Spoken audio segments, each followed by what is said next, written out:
Good morning.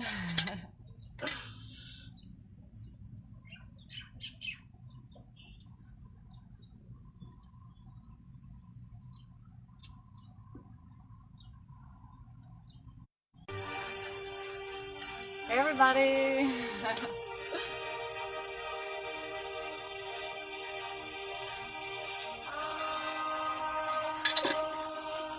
Happy Tuesday.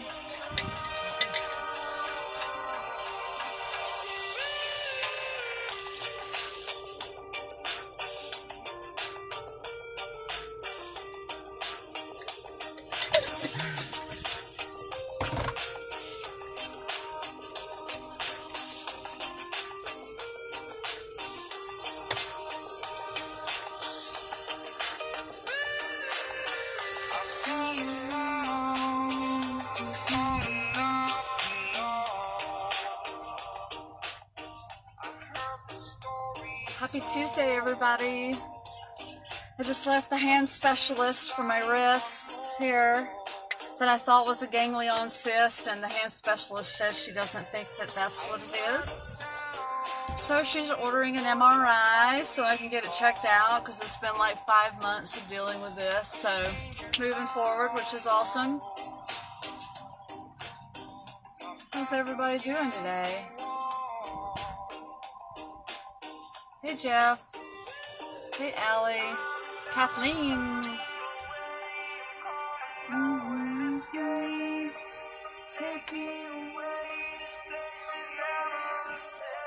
Chelsea. Hey lovely. She said I can help you heal when you come over. I'll be over on the 17th. What you doing? I'm hanging out. Just got done seeing the hand specialist. Allie said she likes my tattoo. Yes, and I'm getting ready to get some more work done. I'm going to work with a local tattoo artist who's designing my chest piece. We're going to finish that, hopefully, starting this week.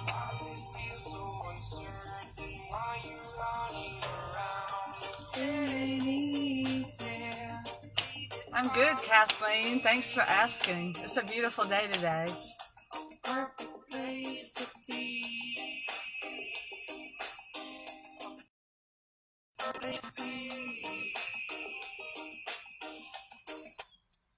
Okay, I'll turn the music off. I was listening to Stick Figure Once in a Lifetime. And so last night I was talking with someone new. Hey Stephanie, I love you, babe. Oh, you got me charged up. Diana, hello, nice to see you. Kapono, my brother from Kauai. So someone asked me last night, a new person that I've been talking to, and he asked me why I'm single. And I started laughing out loud. And I replied back, I was like, that's the $1 million question, joking. And then so, I paused for a second and just let my thoughts come into me as I was thinking about the answer to that question. Because it's like, we have these ideas and these concepts of who people are, especially online and stuff. We don't really know who each other are yet. There's constant judgment and thinking we know who people are and telling them who they should be and how they should feel and and all that. And that's part of the reason why I'm single. Because I'm not in that mentality.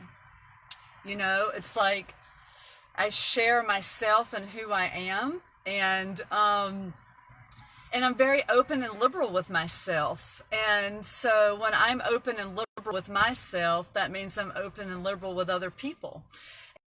And so it's like holding space, inviting people into our arena of our sacred space and all of that. There's a lot of mindfulness that comes around all of that for me now in this lifetime. Thankfully, I started learning the lessons, early. But I had to go through a lot to get there, a lot. I've been in a lot of monogamous relationships. I've had a lot of partners, short-term partners. For years, I was on this swirl of 1 year. Right at the 1 year mark, I would end relationships because I would see this person is just not meant for me, and I wasn't meant for them. anymore. I mean, obviously we connected because there was something going on, in the multidimensional space for that to take place, or it wouldn't have happened. But now it's like, now I can recognize and see how relationships can be. And so when I am very liberal with myself, and I even stay out of the mental constructs of my own thought processes. I stay outside of I may think something in a moment, but I realize that I don't have to continue to feel that way. I shift. And so I'm in a place where my ego has surrendered and can surrender very easily. So I don't have a problem with recognizing who I am, how I move. And if that doesn't make someone else feel good, I don't have this ego up that I can't not look at what they're saying. A lot of the time, a lot of humanity, when someone will come to them and tell them, this is the way I feel and this is how I'm seeing you act, let's talk about it. There is complete cognitive dissonance that happens. The psyche shuts down, the person closes down and won't go to that space. They will automatically turn it around and make it about the person that's coming to them. And that's happened to me so much, where I would sit down with my partners and say, I'm feeling this way and I'm recognizing this behavior. They would not go there with me. And so when I start to recognize those patterns of behavior, I would shut down instead of continuing to speak my truth or packing my things and leaving, because I'm not about that. Even though I was before, I didn't think I was, but I was, because I kept choosing partners that were continuing to be in that mind space, because I was really in that mind space, even though I didn't think I was. I had to self-realize more.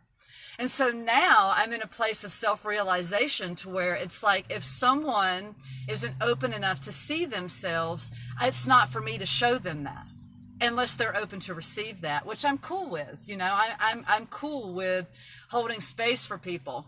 It just depends on the level of intellect. There's a saying that opposites attract, and I understand that on a genetic gene level. However, when it comes to the mental constructs of the way that we groove through every day, there has to be some similarity in the equilibrium of the way two people flow to connect if they want to have a successful, powerful relationship.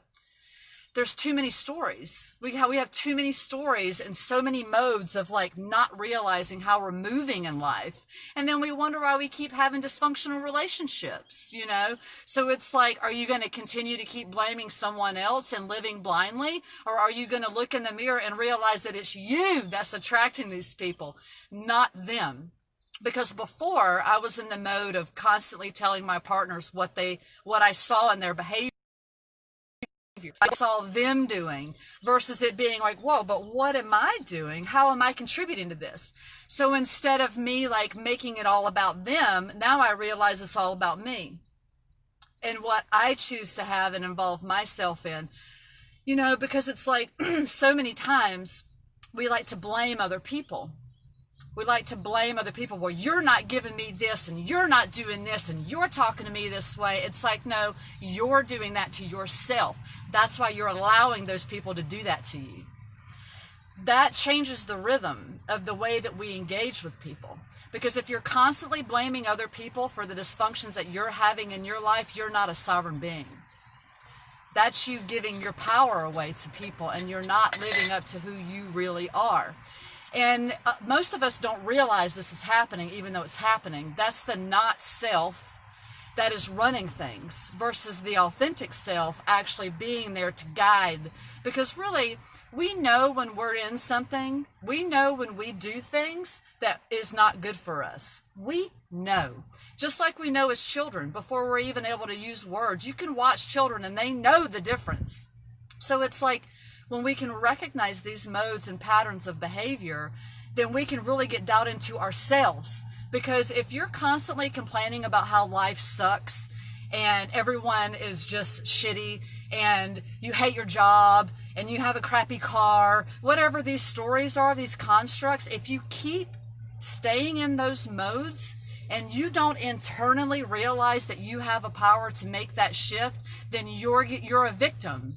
You're giving up your power to the stories of life, and it doesn't have to be that way. Because what I've come to understand is that this human experience is all perception. It's all perception. You can think your life sucks 1 minute and then something yummy comes along and then all of a sudden you're in this new plane of existence. When all the time you could put some energy behind what it is that you want. Even if it's your own thought patterns, because that's where it all starts. It doesn't really start with true action other than the self-realization of the action. And then everything starts to change. That's the dynamic of living in a web of consciousness in a multidimensional space on Earth. We think we have to do all this stuff, and really it's just a realization. Because when you want change in your life and you realize that that's what you want, that's what you get. It's so beautiful. Because I used to live a life of victimhood. I blamed my parents. I blamed the people that I was dating. Like all this blame. And then I realized, I heard the voice one day say, oh, you know, I want to stop having these relationships that aren't serving my soul. I need to recognize what it is about myself. Because you can say all day, I don't want love. I don't care about relationships. I don't need a partner in my life. But the fact is that we do. We do. Or we would not be seeking love so much, you know? Because, and the other thing is this. We can love ourselves all day long. I love myself. I can go through this mode of life all day by myself and have no problem. But the fact is that we are creatures that seek out partners to have love affairs, to have the reflection. We need the reflection from each other to level up, because isolation only gets us so far, you know? We need each other to reflect. So it's like, what kind of reflection are you? What kind of reflections do you have in your life? Because that is showing you your level of consciousness. And so people come to us a lot of the time in attraction so that they can level up themselves. So it's all about the type of people we're attracting. And it doesn't mean we have to get in bed with all of them. It doesn't mean we have to even engage with all of them. It's just the simple matter of reflecting to see how to gauge things. And so why am I single? Because I'm mindful, you know? And I realized that I don't have to have the codependency to be in a relationship, because I did before. I would be like already on the prowl for another relationship before I even left my relationship, over and over and over again, to feel this subconscious void of abandonment that I felt as a child, and possibly that I brought into this life due to my genetics. So it goes deep, you know? And there doesn't have to be any shame and guilt around any of that. It's okay that we're learning. There's so much shame and guilt. We try to shame and guilt each other. Like, if you don't like what I post, you don't like what I say, you don't have to watch it, you know? It's like we like have this space where we like to tell each other we're ugly and fat and too skinny and you need to do this and you need to do that. It's like, who the hell are you, you know?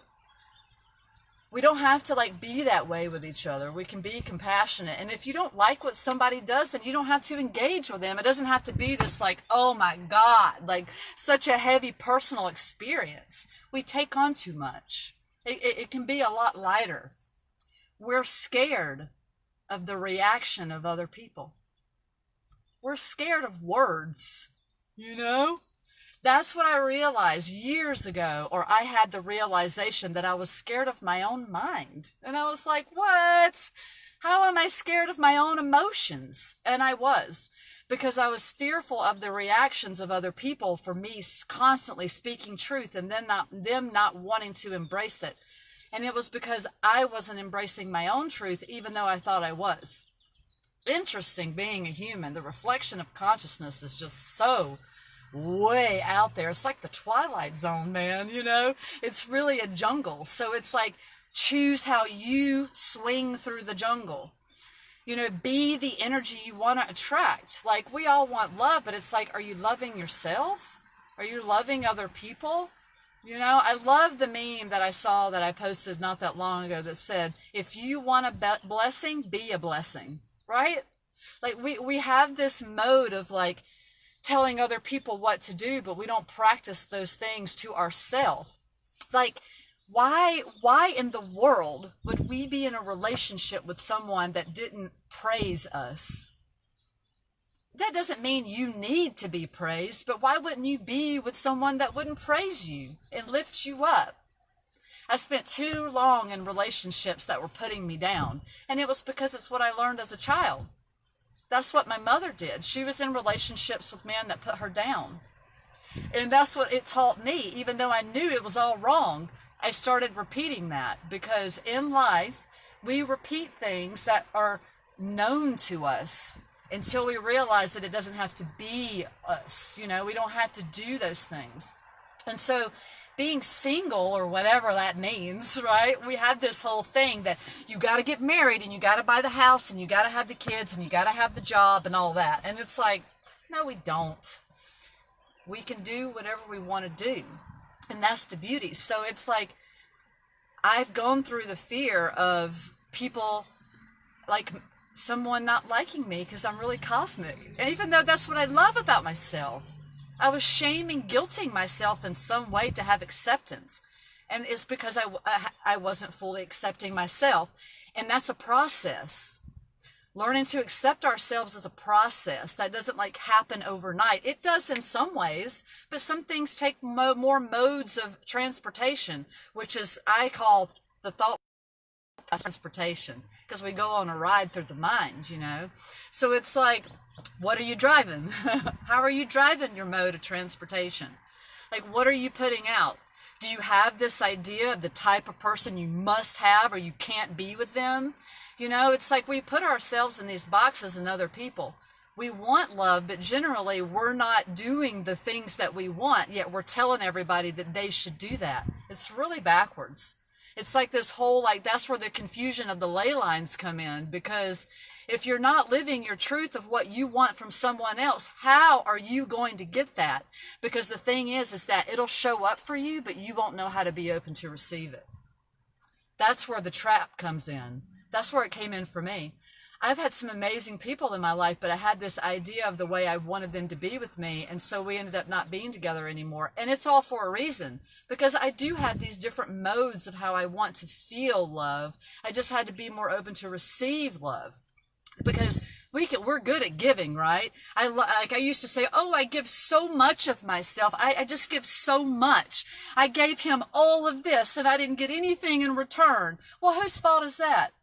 Mine, not his, because I was giving and giving and giving and giving because I wanted to fulfill the need of him to love me the way I wanted to be loved, and I wasn't loving myself. If you have to get someone to show you love that you're with, you might not be with the right person, because it should happen naturally. I know that. It's not something I just believe, because I do that for myself now. So now my mode of consciousness is shifted. I'm not about the ego. I'm not about competing. I'm not about shaming and judging other people. I'm not about making fun of other people. I'm not about trying to tell people what they should do. I'm all about health, my mind and my body. So if someone isn't in those modes, it's not going to work for me. And it's like needles in a haystack. So that's why we have to learn to love ourselves until that person shows up, instead of going out and hunting. At least that's the way I see it. Hunting is exhausting. I'd rather go to the beach and stare at the waves, you know? I kept choosing people out of desperation. So I kept putting what I really wanted aside so that I could just have those moments of feeling fulfilled in some way. It's all like, that comes from dysfunction. That comes from a lack of something, which is just a lack of knowledge. We have all these stories that, well, how did you get there? And what did you do? And how did you come to this conclusion? And why are you doing this? It's all because of lack of knowledge. You don't need to have all the answers if you don't want to. It's just recognize now what it is and then flow in those modes. And so for me, it's like I have specific love languages that I move to. And I don't have a problem with compromising and shifting for someone who's compromising and shifting for me. I have no problem surrendering my ego in love, you know? It's like, I'm not trying to like, oh, you need to be this way or you can't be with me. It's like, okay, I understand that concept, but you don't have to tell that to somebody else. I like to share who I am up front and let people know, hey, this is where I'm at, you know? And you are either in that mode or not. And if you're not, that's okay. And if you are, super. It still may not work. because I recognize that we do have these different modes to our body, our nervous system. And so it's like, why are we so afraid to be alone? Like why do we have this internal need to have to have someone in our lives? And I'll tell you why. It's because we're the only species on this planet that depends on our parents for as long as we do. Most animals give birth, they nurse, and then they go off on their own. We need that guidance. We need that love. We need that recognition and that appreciation from our parents. And most of the time, a lot of us don't get that. Not the way in alignment. And so we have this mode of survival as a child that causes codependency as an adult, and we don't even realize it. This abandonment issue of not feeling loved and supported and nurtured as a child, right? Because that's part of our human makeup. So when we don't receive that as children, that is when we seek that subconsciously as an adult, because it doesn't go away. And so the modes of which we're inviting people into our lives dictates the love that we have for ourselves. If someone isn't treating you right, it's because you're not treating yourself right. Because when you treat yourself with love and respect, you won't accept anything less from anyone else. So you have to remove the victim mentality on that. And that frees up the space to be able to manifest in alignment, which means receiving what feels good. So it's like when we realize that we have these modes of engaging in parental roles as adults and the adults in our lives as children, it's easy to see why we go around picking people that fulfill the dysfunction how we were raised versus feeling the love how we were raised. Because if you weren't raised in a very loving home, if you weren't treated with respect and you weren't honored and received and listened to as a child, there's a good chance that you're going to attract that same mode of consciousness as an adult. I did it multiple times. And then I realized whoa, I'm not like that how I was raised. That's not my mode of engaging. I would watch the adults around me thinking, this is insanity. Yet I attracted those things over and over and over and over and over and over again and could not understand why I was suffering. Because that's what it feels like. It feels like suffering. And so it's like if you're not being appreciated in your life, if you don't feel loved in your life, you might want to look in the mirror and recognize that is it you that are really loving yourself? Are you really appreciating who you are? Are you living in the truth of what you really want, or are you living in the stories of what someone else told you? Because that's what most people do. That's what we do. We live in the mode of other people's stories, of what they told you that you should be. I mean, it's all over the internet this year. People are showing their colors, and it's like, wow, I understand that that's where the triggering comes from, because there's this innate need to survive in this lifetime instead of thrive in this lifetime, and that comes from the lack mentality. If you feel like you're lacking something in your life, take a look at what that is and why you're feeling that lack. Where's that lack really coming from? Is that coming from you, or is it coming from what someone else told you? Is it coming from what you saw someone else do? Because look, we're like monkeys. Monkey see, monkey do. We learn from each other. We are influencing each other's consciousness every day, all day. The foods you eat, the stores you go into, the commercials you watch on TV, the songs you listen to, the conversations you have, the comments on all these posts that you're reading, it's all penetrating your consciousness. All of it. So it's a matter of what you choose to accept, what you choose to agree to. You don't have to agree to anything you don't want to. Even if 1,000 people try to tell you who you are, it doesn't mean that you have to agree to that. I like to pause and reflect instead of just shutting people away and saying, no, you don't know what you're talking about. Maybe there's some truth to that. Maybe you ought to sit with that and go, instead of that ego going, rawr, because that's the frightened, caged animal. That's the frightened inner child in the corner being scared, because When someone feels such an extreme lack of something and you're really in the mode of surviving instead of thriving, you're like a scared animal backed into the corner. And if anything comes at you to do anything to trigger you, the claws come out, and then all of a sudden it's like not about love anymore, you know? So it's like, this is why I'm single, because so many people are still stuck in that mode, and I'm not about that. I'm about being open and conscious and confident and compassionate and speaking when I feel insecure instead of feeling like it's shame and guilt. Like, no, it's not. That's your mind construct. If you're shameful of yourself, that's a story that may not be true to you. If it's not making you feel good, if it's not serving your life, then that's something that you have going on within you. It's not something anyone else is doing to you. It's something you're accepting. And that's the truth. And it's hard for people to understand that. I get it. I still get triggered sometimes. Because sometimes I have this thing where I don't want anybody to tell me what to do. Or it's the mode and the way they communicate that. It triggers me, and I can feel myself going. And then I'm like, wait. Let me let that go, because that's not my authentic self, because they're just sharing with me. It's not like they're pulling a gun and putting it in my face, like we're just sharing words and energy. It doesn't have to be this attack. If you constantly feel like someone's attacking you, that means that your consciousness is attacking you, not the other person, because you're accepting it.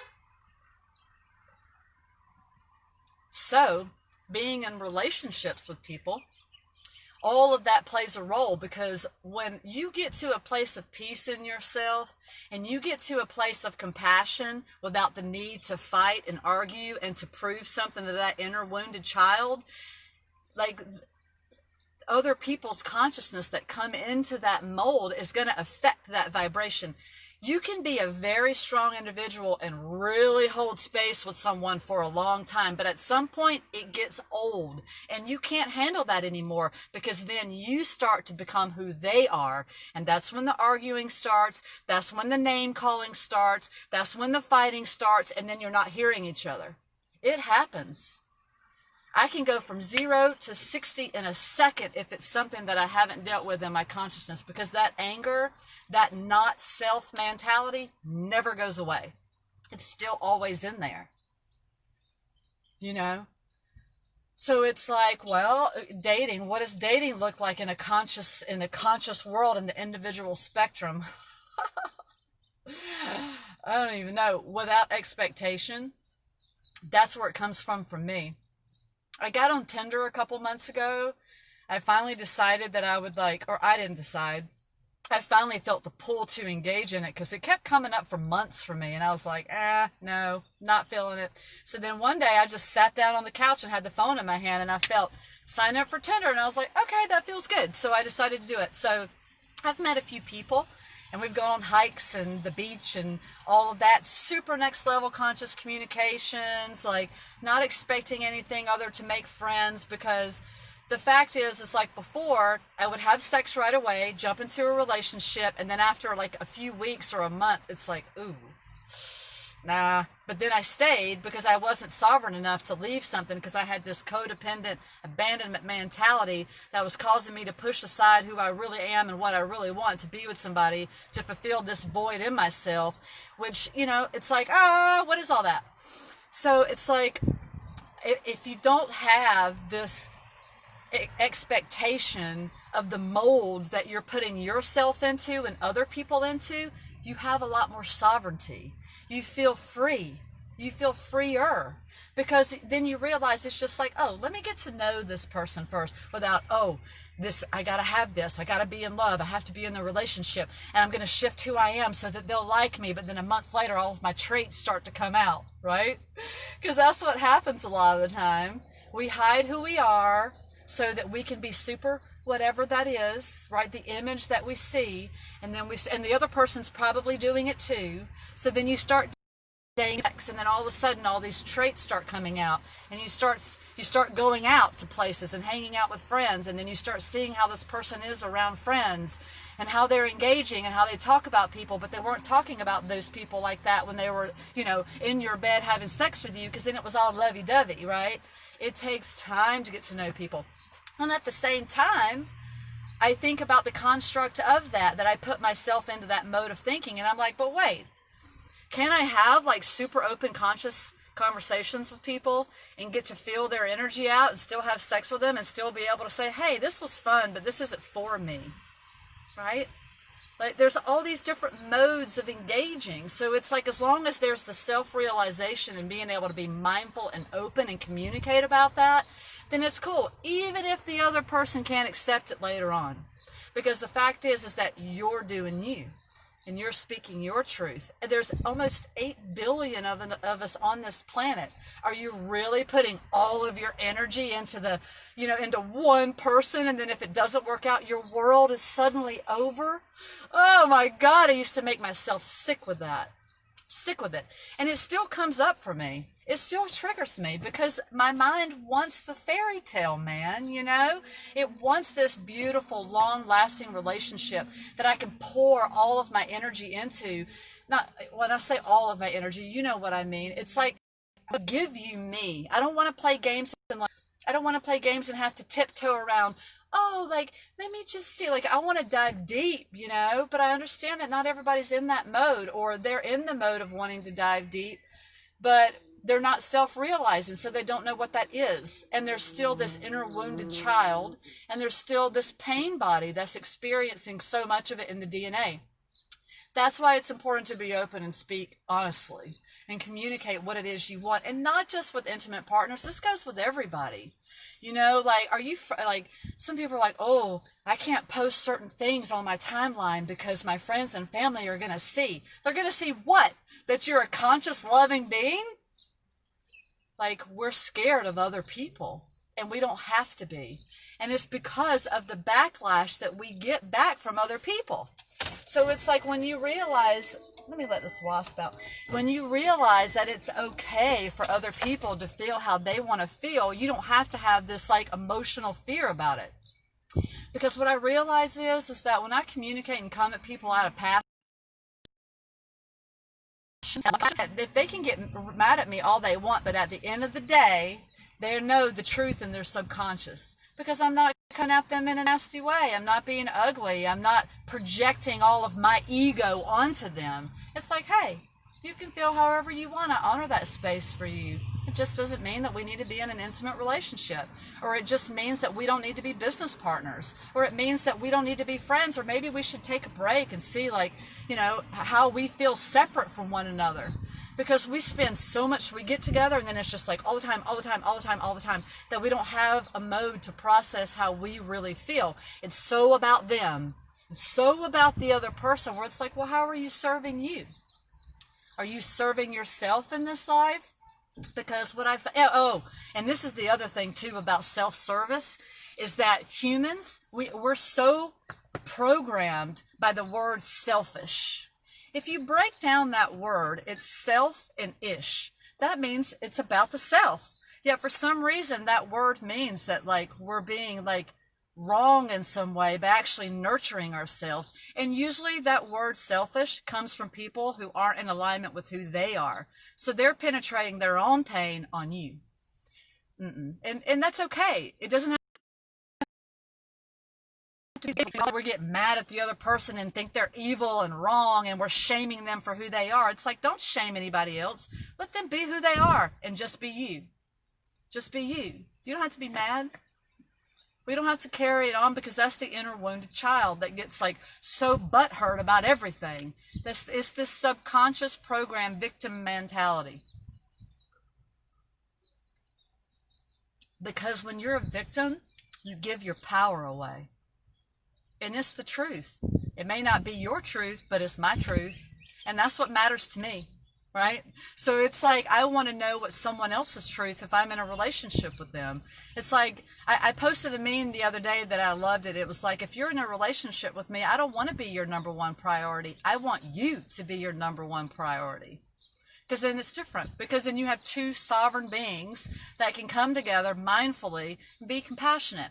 It doesn't mean that you're not going to get triggered by each other, because when we're in a relationship with someone, we align with them specifically so that we can see what we're not and what we are. It's a reflection. So if you recognize your reflection and someone is reflecting the stuff back to you that you don't feel good, then it's about what it says about you. Because people are going to do what they want to do, even if they don't realize they're doing it. Because most subconscious behavior is not conscious. We're not taught behavioral ways when we're children. And we're certainly, most of us are not taught how to be in a healthy relationship and how to communicate compassionately, because we live on a fearful planet as part of the mental construct. It's not all of it. So it's about recognizing which vortex you want to choose to engage in. And so, being single isn't a bad thing. It gets lonely sometimes because we're here to connect with other people. We desire that. I desire that in my DNA. Sometimes it's so strong, I'm just like, can I have a break and just like be happy on my own? But I understand I am happy on my own. It's my innate desire to connect on an intimate, energetic level with someone else's DNA. And so it's like, if you want a healthy relationship in your life, create a healthy relationship with yourself. And then you can evolve with someone else. You don't have to reach the level of perfection, because perfection is only what you perceive it to be. And that's okay. So being single isn't a bad thing, because there's a lot of self-reflection that can come in from that. And then, when you feel ready, want to get back out there and just put yourself out there to attract that, you can, but it's all attracting anyway. Everything is already happening the way it's supposed to. We really like to think we're like in control, but really we just show up and there it is. So it's like, instead of trying to focus on all this manifestation on the outside world, it's like, work on the relationship with your body. Work on the relationship with your mind, and that's where you'll find the true love relationship of a lifetime.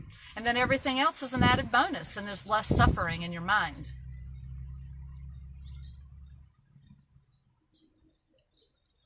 It's not always easy, but it is. So it's always there. Easiness and hardship is always there. Like those things never get separated. It's just the mode of the story. It's the mode of the perception in which we live by, each person. It's interesting, too. We create all of this separation between us, yet we're all the same. Because we all feel the same things.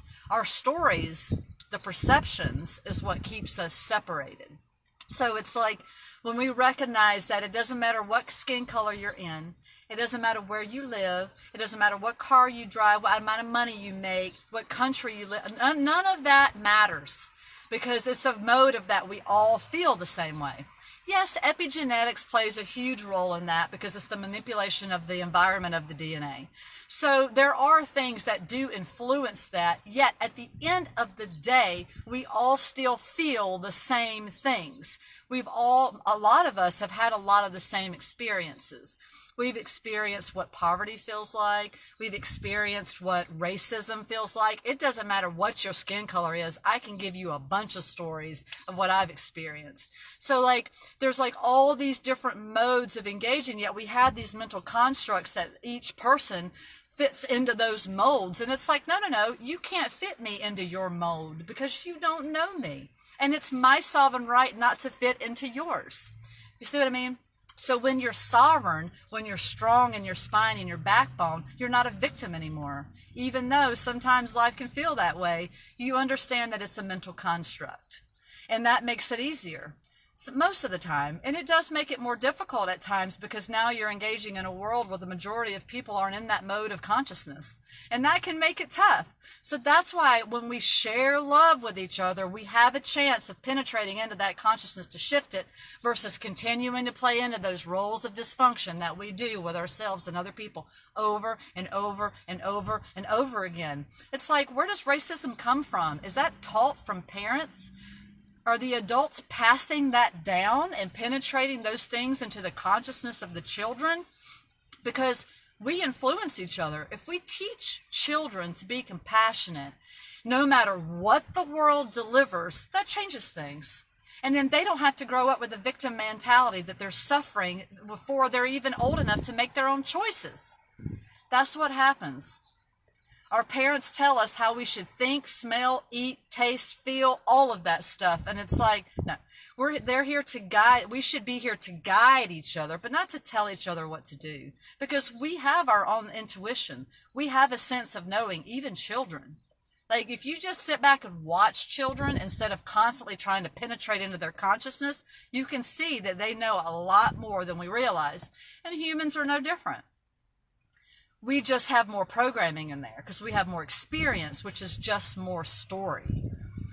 So when we realize that life is a storyline of what being single or in a relationship is, like we have these modes of feeling like we're suffering if we don't have a partner. And there's some truth to that because it's in our genetic makeup to do that. So it's like, love yourself and see what happens. Instead of like having this, like, I got all the, you get out your notebook and you're like, look, this is what I want, and this is how I'm manifesting, and all this. It's like, whoa, that's a lot of story in there. Like, how much of that evolves, how much of that story, those pages in that notebook, is about you and your self-love and your sovereignty, right? Removing that victimhood mentality. We have our confirmation driving by right now. Sending peace and love, sending peace and love, right? So,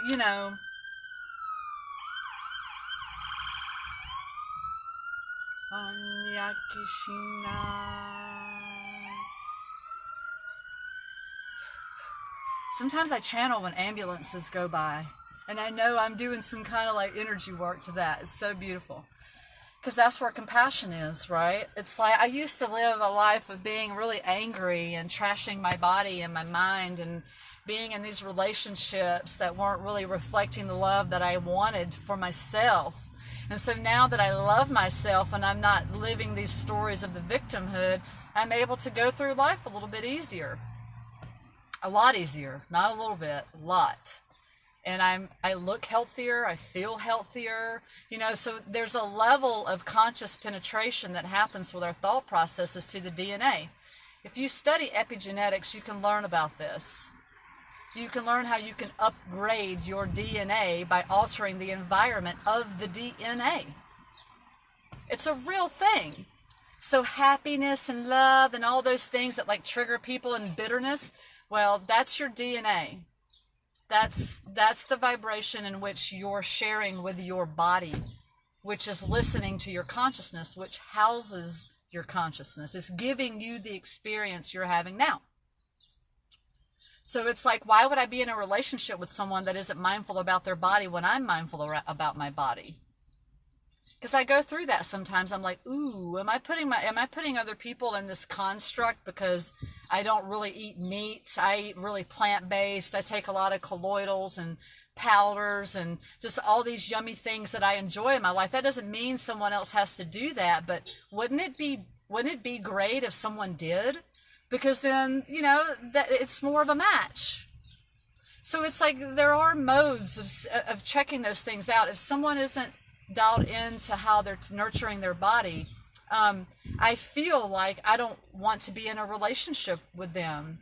That's the way I feel. And then I think, well, what if this person is supposed to be attracted to me so that they can come into their world of that for themselves?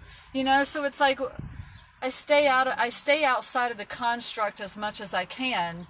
And at the same time, it's like, it just makes things easier, I feel. It can be really complicated. So it's like, let me just get to know you, get to see how you move and how you operate and, how you nurture yourself. Because how we nurture ourselves shows other people how we nurture ourselves and how we're going to nurture them. Because if someone isn't dialed into their body, they may not be dialed into how I nurture my body, and that's going to create some distortion. It can. Or it could create this unification where that person's like, boom, this is my time in my life when I'm supposed to level up. So, it can be a little tricky sometimes. Modes of transportation. It's something that I just started saying automatically like 4 days ago or something like that. And I recognize because it's like we're in a body. This is the vehicle. And the mode of transportation is our thought process.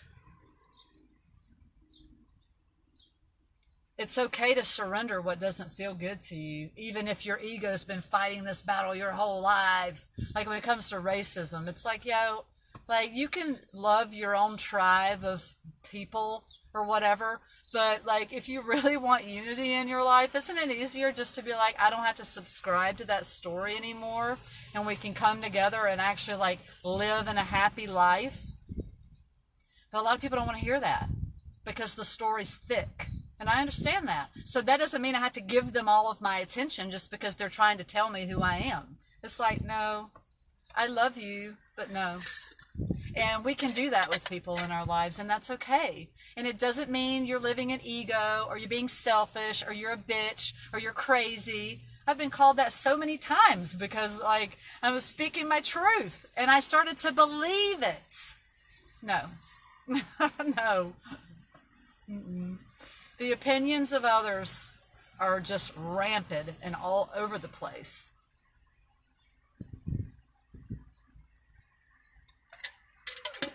If we want to be happy, create modes of happiness. It seems really simple. If you don't want people to treat you with disrespect, don't be disrespectful. Because what we put out, we generally get back in return. Because if you're angry at someone and you start talking to them out of nowhere and then you're yelling at them and they're like, what the hell? Like, what are you going to get back? A lot of the time, that same energy. And I know because I've done that most of my life. Just the last couple of years, I've really started to practice true compassionate communication, even if the other person's yelling in my face. That's my power. That's the true power, because that's the mastery. I love it. Like, I play games with my own consciousness to see how, like, grounded and peaceful I can be no matter in what situation. And that includes my own mind. What my own mind is trying to tell me. If I don't agree with it, I'm like, no, not here. Not hearing it. And I tell that to myself over and over again sometimes. There's it's deep. Some things run so deep in the DNA. Like if I'm feeling jealous or envy or like I'm lacking something, it's like, whoa, why am I feeling that way? It's not the other person's fault. It's me. There's something in me. Yet we want to blame everybody else. Mm-mm. At some point that has to stop, or you're just going to like transition out of this life and leave your body and just have a really miserable experience. So it's like you got to ask yourself, what kind of life do you want to live on this planet for the rest of the years that you're here? Do you really want to thrive and be healthy and really like create and like manifest all this amazing things? Or do you still want to be sick and in the victim mentality and in pain in your body and blaming everybody else for what you are, blaming everybody else for what you don't have? So, there's a lot of empowerment that comes by it, and we like to blame the government for everything and all that. And it's like, well, if you're living in the modes of what the government tells you that how you have to live, and then you either have to accept that or change it, You either have to accept that or change it because it's your choice to live in those modes, whether it's with the government, whether it's with your partner, whether it's with your parents or your sister and your brother or your coworkers or whatever it is. If you've got a friend that's just constantly nasty to you, why is that person your friend? You know what I mean?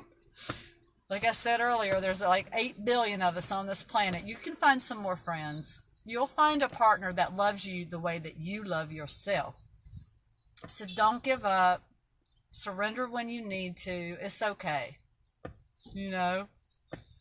This human mental emotional stuff is just so thick that we just like penetrate it onto other people constantly. There's so much hate being spewed online. It's like, whoa.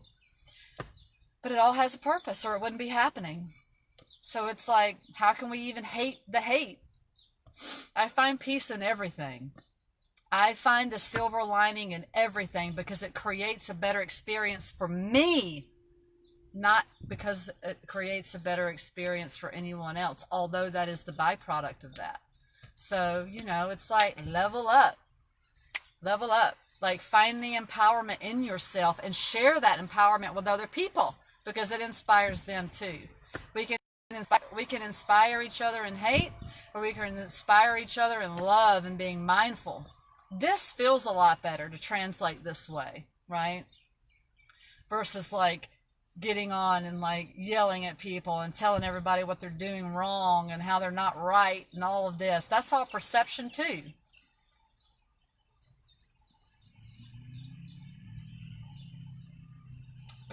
Because good and bad is on a mental spectrum, just like hot and cold. They're the same thing, they're just on a different degree of spectrum. They don't like shift out of each other.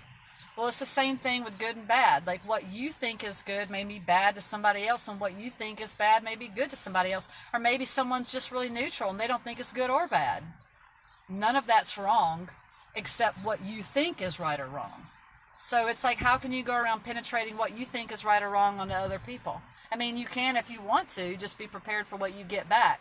Because a lot of people, we go around talking and telling everybody what they should be and do and how they're doing it wrong, but we don't want to hear what they have to say back in return. That's that mental shutdown that drives me crazy sometimes. And I see it happening. So instead of continuing to let it make me crazy and infuriate me, now I know it's my own self to step back and go, okay, I see where the consciousness is right here. I can choose to continue to have this conversation, or I can grab the wheel and steer the energy and remove myself from that situation.